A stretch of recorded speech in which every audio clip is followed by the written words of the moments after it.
Hello दोस्तों, सत श्री अकाल, नमस्कार, आदाब, प्रणाम। कैसे हैं आप सब? आई होप आप बहुत अच्छे होंगे, मस्त होंगे और अपने अपने कामों में व्यस्त होंगे। और आप अपने जीवन में जिस भी प्रोफेशन में होंगे, जिस पेशा में होंगे, बेहतर से बेहतरीन बनने की ओर एक एक कदम अग्रसर होंगे। जी हाँ, मेरा नाम रंजीत पांडे है। मैं पेशे से एक कॉरपोरेट वर्कर हूँ। और आज आप लोगों के समक्ष एक नए टॉपिक के साथ उपस्थित हुआ हूँ। वैसे तो मैं यूट्यूब पे बहुत कम एक्टिव रहता हूँ, बट कभी कभी कुछ मुद्दा पे वीडियोस बनाना बहुत ज़रूरी हो जाता है, क्योंकि लगता है कि कुछ चीज़ें बहुत ही ज़्यादा समय के अकॉर्डिंग बदलती जा रही है। आज मेरा जो मुद्दा है आप लोगों के समक्ष, जिस टॉपिक पे मैं वीडियोस बनाने जा रहा हूँ, वो वो मुद्दा है गांव के बिगड़ते हुए हालातों को कैसे सुधारा जाए। आखिरकार क्या ऐसा वजह है जो हमारे गांव का कल्चर, हमारे गांव का रहन सहन, हमारे गांव का हाव भाव को बदलते जा रहा है। हमारे और आपके द्वारा क्या क्या ऐसा मिस्टेक्स किया जा रहा है, क्या क्या हमारे अंदर कमियां हैं, आज हम उन सब चीज़ों को आइडेंटिफाई करने की कोशिश करेंगे। सबसे पहले यूं अगर कहा जाए तो कभी एक समय में एक मिसाल दिया जाता था कि अगर आपको इंसान और इस इंसानियत देखनी है तो गांव में चले जाइए। अगर आपको जॉइंट फैमिली देखना है, संयुक्त परिवार देखना है, तो आप गांव में चले जाइए। अगर आपको कल्चर देखना है, आपको भारत की संस्कृति को फॉलो होते हुए देखना है, अगर एक भारत का संपूर्ण झांकी देखना है, तो आप गांव में चले जाइए। अगर आपको एक दूसरे के सुख में सुखी और एक दूसरे के दुख में दुखी होते हुए किसी को देखना है, तो आप गांव में चले जाइए। अगर आपको व्यवहारिकता देखना है, तो आप गांव में चले जाइए। बट अब ये जितना स्टेटमेंट है ना, अब ये सारा अपवाद बन के रह चुका है। ये सारा अब अगेंस्ट बन के काम कर रहा है, हमारे और आपके अगेंस्ट में। अब अगर आपको इंसानियत नहीं, हैवानियत देखनी है, तो आप गांव में चले जाइए। अगर आपको किसी के दुख में सुखी होते हुए और सुख में दुखी होते हुए देखना है, तो आप गांव में चले जाइए। अगर आपको संयुक्त परिवार न देख के विभाजित परिवार देखना है, तो आप गांव में चले जाइए। ये सब सारी स्टेटमेंट जो है ना, वो हमारे अगेंस्ट में काम कर रही है। क्यों कर रही है?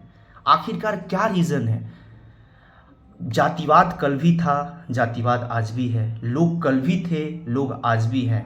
व्यवहारिकता जैसा शब्द कल भी था, वो आज भी है। बट हमारे और आपके अंदर ऐसी क्या कमी आई, क्या चेंजेस आए, जिसके वजह से आज हर कोई गांव से पलायन करना चाहता है, हर कोई गांव जाने से डरने लगा है। अगर आपको अगर आपको गांव को परिभाषित करना था, अगर अभी के समय में अगर हमारे अकॉर्डिंग गांव को परिभाषित करना हो, तो गांव एक ऐसा जगह है जहां पे आपको चोरी, छिनैती, लुटेरी, एक दूसरे को प्रताड़ित करना, एक दूसरे को ज़मीनी विवाद में मारना, पीटना, इन सब जैसे शब्दों से हम संबोधित करेंगे। गांव का इतना जर्जर स्थिति हो चुका है। आखिरकार क्या हो चुका है? लोग ऐसे क्यों कर रहे हैं? हम और आप क्या मिस्टेक्स कर रहे हैं? हमारा और आपका नज़रिया क्यों बदल गया है? पता है, ये तमाम चीज़ें, जितना भी मैं अभी स्टेटमेंट दिया आपको गांव से रिलेटेड, ये सब चीज़ में बस एक कॉमन सा अंतर है। पहले हमारा नज़रिया, हमारा मंतव्य, हमारा माइंडसेट, हमारा देखने का, ताकने का, सोचने का नज़रिया कुछ अलग था। हर किसी का अपना अपना पॉइंट ऑफ व्यू था, जो पाक और पवित्र था, जो नेकदिल इंसान होते थे, जो एक दूसरे के साथ कोऑपरेट करते थे और मिलजुल के अपनी ज़िंदगी को हाली खुशहाली से व्यतीत करते थे। अगर कंपेयर किया जाए तो पहले हम गाँव में संसाधन विहीन थे। अब तो हमारे पास अनेकों संसाधन हैं। लाइट है, बिजली है, चिकित्सा है, रोड है, यहाँ तक कि लोग पढ़े लिखे हो गए हैं पहले की अपेक्षा। फिर हम क्यों इतने बद से बदतर होते जा रहे हैं? क्यों हमारा गांव का समाज इतना डिस्टर्ब होते जा रहा है? पहले हम लोग कहा करते थे कि शहर का जो इंसान है ना, शहर में जो इंसानियत है ना, वो अच्छी नहीं है। वहाँ पे अगर किसी के घर के बगल में अगर कोई मर भी जाता है ना, तो एक दूसरे पड़ोसी वाले नहीं जाते हैं। ये सब चीज़ें आपको गांव में देखने को मिलता है। बट ये तमाम बातें जो है ना, जो शहर के लिए कहा जाता था, अब ये बातें गांव के लिए कहा जा रहा है। ये सारी बातें हमारे और आपके लिए, जो गांव में रहने वाले लोग हैं, उनके लिए कहा जा रहा है। आखिरकार हम ऐसा क्या कर रहे हैं?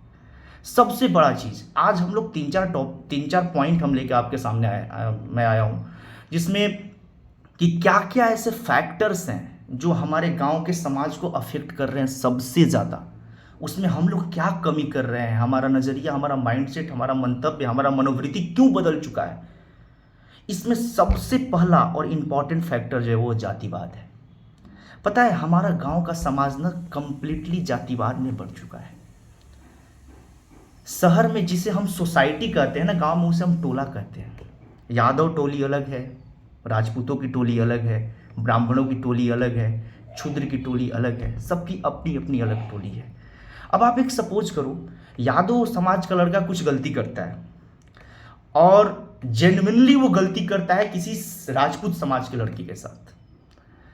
अब यादव समाज का आदमी बिना कुछ आइडेंटिफाई किए, बिना कुछ समझे उस लड़के का संपूर्ण रूप से सपोर्ट करेगा, उसके उस गलती में उसको प्रोत्साहित करेगा, उसके हौसला को हौसला अफजाई करेगा कि नहीं तुम सही हो, हम तुम्हारे साथ हैं, चलो पूरे यादव समाज के लड़कों के साथ, पूरे यादव समाज से हम लोग फाइट करके आते हैं।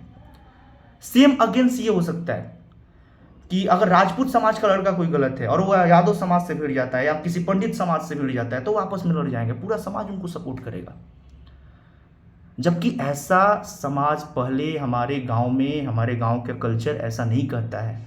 अगर कोई गलती है तो हमारे गांव में पंच है, हर चीज़ है, हम आपस में मिल के उसको डिस्कस करेंगे, उसको कमी को आइडेंटिफाई करेंगे, क्या गलत हुआ, क्या लड़का गलती किया, उसे सारे समाज के लोग मिल के डांटते थे, डपटते थे।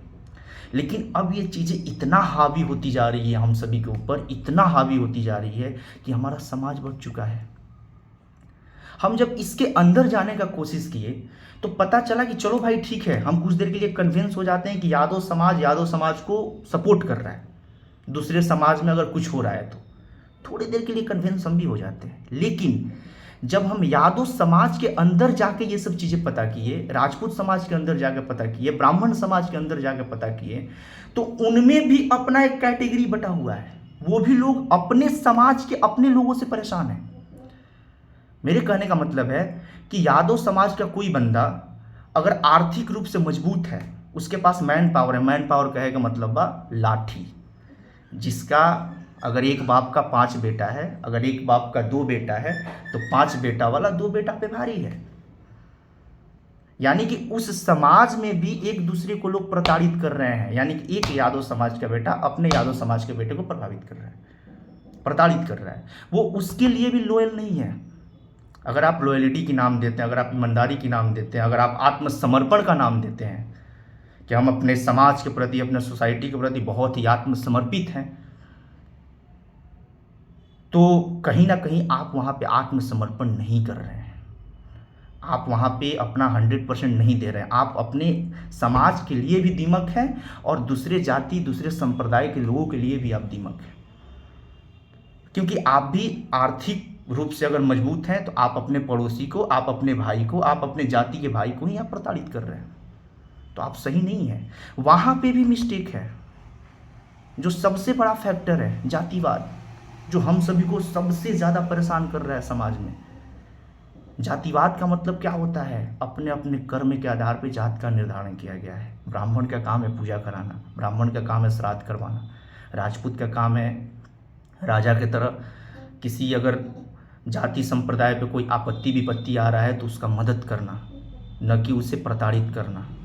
यादव का भी अपना एक रोल है जो हम बिल्कुल अपने रोल को नहीं समझ पा रहे। पहला जो फैक्टर है जातिवाद। दूसरा, आप जाओगे, अगर आप डीपली रिसर्च करोगे तो आपको पता चलेगा हर गांव में 15 से 20 लोग ऐसे होते हैं जो अपने लाइफ में कुछ नहीं फोड़े होते हैं, जिनको कुछ नहीं पता होता है, जो कुछ नहीं किए होते हैं, बस शुरू से लेके अंत तक अपना पूरा जीवन गांव में काटे होते हैं। उनका काम क्या है? वो अर्ली मॉर्निंग उठ जाते हैं, एकदम सूर्य की किरण देखते हैं, वो सूर्य को उगते हुए देखते हैं। उनका मॉर्निंग का टी गांव के हर दरवाजे पे अगले 10 बजे तक होता है, घूम घूम के। और घूम घूम के वो करते क्या है? उनका काम होता है बैक बाइट करना, चुगली करना, फलाने की का बात ढिमकाने से करना, ढिमकाना का बात फलाने से करना। वो एक दूसरे का बात एक दूसरे के बीच में ट्रांसफ़र करके उन्हें लड़ाने का काम करते हैं। यानी कि उनका सिंपल सा जन्म ही इसीलिए हुआ है कि भाई तुम अपने लाइफ में कुछ मत कबारो, बस इतना कबारो कि घूम घूम के एक दूसरे के समाज का खंडन करो, एक दूसरे को लड़ाओ, एक दूसरे को परेशान करो। और बहुत अच्छे अच्छे घर के लोग उन्हें बुलाते हैं, उनके साथ मजा लेते हैं, उनको मिर्ची मिलता है। अब एक चीज आप बताओ, कहा जाता है ना कि एक लड़का का पहला पाठशाला उसका घर होता है, यानी कि पहला पाठशाला उसका घर होता है और पहला गुरु उसका माँ बाप होता है। अभी के समय में गांव में बेरोजगारी क्यों बढ़ रहा है? ये सारा मुद्दा जो है ना एक दूसरे से इंटरकनेक्टेड है, सब आपस में जुड़ा हुआ है। आपको पता नहीं है आप मिस्टेक्स, छोटी छोटी मिस्टेक्स कितने कर रहे हो, सब आपस में एक दूसरे से जुड़ा हुआ है। आप किसी दूसरे को बैठा के, आप दो लोग किसी तीसरे के बारे में बात कर रहे हो और आप समझ रहे हो कि आपका बेटा सक्सेस हो जाएगा, आप समझ रहे हो कि आपका बेटा सतमार्ग पे चलेगा। नहीं, वो कुमार्ग पे चलेगा और एक दिन आपको मारेगा, बहुत गंदी तरीके से मारेगा। ऐसा मार मारेगा ना, वक्त का मार, कि आप फिर उसे बर्दाश्त नहीं कर पाओगे। और उन्हीं चंद लोगों का बेटा गांव में जातिवाद के नाम पे, बाप के नाम पे रंगदारी करते हैं, परेशान करते हैं, मारपीट करते हैं। पता है गांव में ना लोग निरंकुश प्रवृत्ति के होते जा रहे हैं। निरंकुश का मतलब समझते हैं आप लोग? निरंकुश का मतलब ये होता है कि जैसे मेरा भाई राम है, मेरा पड़ोसी कोई राम नाम का लड़का है, तो हम राम को बोलते हैं, अरे राम तुम साला ऐसा नहीं करोगे, तुम ऐसा करोगे तो हम तुमको मारेंगे, तुम हमसे बिना पूछे ये काम कैसे कर दिया। अब राम अगर हमको रिप्लाई कर दिया तो हम राम के साथ लड़ जाएंगे, क्योंकि हम उस सोसाइटी के प्रतिष्ठित बाप के और जो आर्थिक रूप से बहुत मजबूत बाप के बेटा है, उसके पास मैन पावर है। आप नहीं बोल सकते हो, आप बोल दोगे तो आप परेशान हो जाओगे। बट अब ये भी चीज़ें मार्केट में नहीं रहा, अब गांव के समाज में अब ये भी चीज़ें नहीं रहा, बिल्कुल बदल चुका है। हमारे पिताजी, हमारे ताऊजी, हमारे चाचा जी, अगर आप उस बात को, अगर सोसाइटी में जो सो कॉल्ड लोग हैं उनके बात को अगर मानते थे, उनके बात को तवज्जो देते थे, उनके कहे अनुसार चलते थे, तो ज़रूरी नहीं है कि हम चलेंगे। अब तो एक जनरेशन चेंज हो गया ना, हम अपने बाप के बेटे हैं, अब हमारा जनरेशन चेंज हो गया। हो सकता है कि हम नहीं माने आपके बात को, तो आप उसमें कैसे हमको प्रताड़ित कर सकते हैं? अब जब हम नहीं मानेंगे तो आप हमसे लड़िएगा, झगड़िएगा, फिर अलग तरीके का फैक्टर्स उत्पन्न होगा, फिर आपस में हम लोग लड़ेंगे, झगड़ेंगे, मारपीट होगा, केस फौजदारी होगा, और वही चल रहा है सबसे ज़्यादा। तो ये आप लोग 10 से 15 जो गांव में लोग होते हैं ना, उनसे आप लोग बिल्कुल दूर रहिए। तीसरा चीज़, पता है गाँव में ना आज से 15 से 20 साल पहले जो लोग भी दरोगा, पुलिस, आर्मी में जाते थे ना, उनमें से कुछ लोगों की मैं बात कर रहा हूँ, सब सारे लोगों की बात नहीं कर रहा हूँ। जो भी दरोगा पुलिस लोग इसमें भर्ती होते थे, दरोगा में, पुलिस में, आपको आर्मी में, एयरफोर्स में, नेवी में, अब क्या है ना कि वो अभी के समय में ना कुछ सालों से ना लोग रिटायर कर रहे हैं, और रिटायर करके उनकी बड़ा ही इज्जत है समाज में, इतना इज्जत है कि बाप रे लोग उन्हें पूछते हैं, अरे आई आई बाबू साहब बैठी, आई पंडित जी बैठी, आई जादू जी बैठी। और वो क्या है ना कि वो इस चीज़ को बिल्कुल ही विपरीत तरीके से यूज कर रहे हैं, क्योंकि है तो वो प्रमोटेड दरोगा, है तो वो प्रमोटेड सिपाही मेजर, है तो प्रमोटेड XYZ किसी भी पोस्ट पे, वो तो डायरेक्ट क्वालिफाई करके गए नहीं है। और हमारे अकॉर्डिंग सामाजिक और किताबी ज्ञान जब दोनों का समन्वय नहीं होगा, जब दोनों का मिलाप नहीं होगा, तो आपके पास एक सही ज्ञान नहीं हो सकता है। ना ही उनके पास पूरा सोसाइटल नॉलेज है, ना ही उनके पास पूरा किताबी ज्ञान है, और वो उस गांव में ना दीमक की तरह काम करेंगे। वो तो रिटायर आ चुके हैं, उनके पास कोई काम नहीं है, सरकार उनको पेंशन दे रहा है।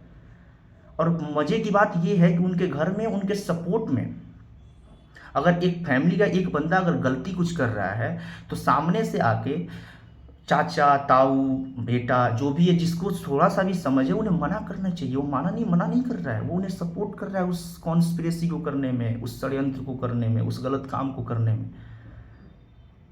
जिसकी वजह से उनका और मन बढ़ रहा है और वो और लोगों को परेशान कर रहे हैं। नौजवानों में गलत ऊर्जा का संचार किया जा रहा है, उन्हें गलत दिशा और दशा दिखाया जा रहा है, जिसके वजह से पूरे गांव का दिशा और दशा बदलते जा रहा है। अभी के समय में देखो आप, हर दिन आपको छिनौती, फिरौती, मारपीट, ज़मीनी विवाद, झगड़ा, लड़ाई, 4 बेटे हैं, चारों का 4 जगह खाना बन रहा है। क्या कहीं ना कहीं ये सारा चीज़ एक दूसरे से कनेक्टेड है, हमें और आपको समझ नहीं आ रहा है। आप इन सब चीज़ों पे काम करिए। आप अपने कार्यशैली को बदलिए, आप अपने कार्य प्रणाली को बदलिए, आप अपने आप को बदलिए, आप अपना मंतव्य बदलिए, आप अपना माइंडसेट बदलिए। देखिए गांव में आज भी लोग हैं, अच्छे तरीके से अगर आप जीना सीख जाइएगा तो गांव का जो बच्चों का, नौजवानों का जो ग्रोथ है वो आपको दिखेगा। क्योंकि कहीं ना कहीं हमारा इन्वायरमेंट क्या है, हमारे इर्द गिर्द किस टाइप के लोग रहते हैं, उस पर हमारा डेवलपमेंट, हमारा प्रोग्रेस बहुत निर्भर करता है। यहाँ पे अपना रोटी पका कि नहीं पका, पड़ोसी का रोटी कैसे पक गया उसका चिंता अपने को ज़्यादा है। अपने को ये नहीं है कि आज हम 10 रोटी बना पा रहे हैं तो कल गए 40 रोटी कैसे बनाएंगे, कुछ गरीबों को हम रोटी दे सके। बट अपना 40 रोटी बने ना बने, दूसरे का 50 रोटी कैसे बन जा रहा है, उससे हमें चिंता बहुत है। और जब तक इस माइंडसेट के साथ आप लोग चलिएगा समाज में, तब तक समाज का यही दुर्दशा होगा। समाज में ऐसे ही बेरोज़गारी बढ़ेगी, बेरोज़गारी बढ़ेगी तो बच्चे आपके ख़ानदान की खानदानी ज़मीन बेच के खाएंगे, फिर आपको गाली भी देंगे, आपको डांटेंगे भी, आपको मारेंगे भी। तो कहीं ना कहीं अपने आप का अपना माइंडसेट चेंज करने की ज़रूरत है। इस वीडियो का सार क्या है, इसका कंक्लूजन यही है कि हमें अपने कार्यशैली को बदलना होगा। अगर हमें अपने गांव में एक समृद्ध, सुंदर और एक प्रतिभाशाली गांव का निर्माण करना है तो हमें अपने कार्यशैली को बदलना होगा, कार्य प्रणाली को बदलना होगा, अपने आप को बदलना होगा, व्यवहारिकता को बदलना होगा, एक दूसरे को मदद करने में विश्वास रखना होगा। फिर देखिए गांव कैसे बदलता है। खैर, ये मेरा छोटा सा प्रयास आपको कैसा लगा, आप लोग एक बार कमेंट करके ज़रूर बताइएगा। और ऐसा ही इन्फॉर्मेटिव, सकारात्मक वीडियोस देखने के लिए इस चैनल को सब्सक्राइब करिए। इस पे हमेशा वीडियोस आते रहेगा आप लोगों के लिए, नया नया कंटेंट लेके आऊँगा। और सच्चाई, और ये चैनल सच्चाई से रूबरू करवाने के लिए ही बना हुआ है। हर बात में आपको कमेंट सेक्शन में आप बताइए अगर मेरे से कोई गलती हुई हो, अगर हम कुछ मुद्दे पे कुछ गलत बोले हो तो आप उसमें भी एडवाइस करिए, हम उस पर फिर वीडियोस बनाएंगे और आपके साथ डिस्कस करेंगे। खैर, इस वीडियो में यहीं तक, आगे के लिए थैंक यू सो मच। मिलते हैं फिर अगले वीडियो में। अगर पसंद आए तो लाइक, शेयर एंड सब्सक्राइब जरूर करिएगा। थैंक यू सो मच, धन्यवाद।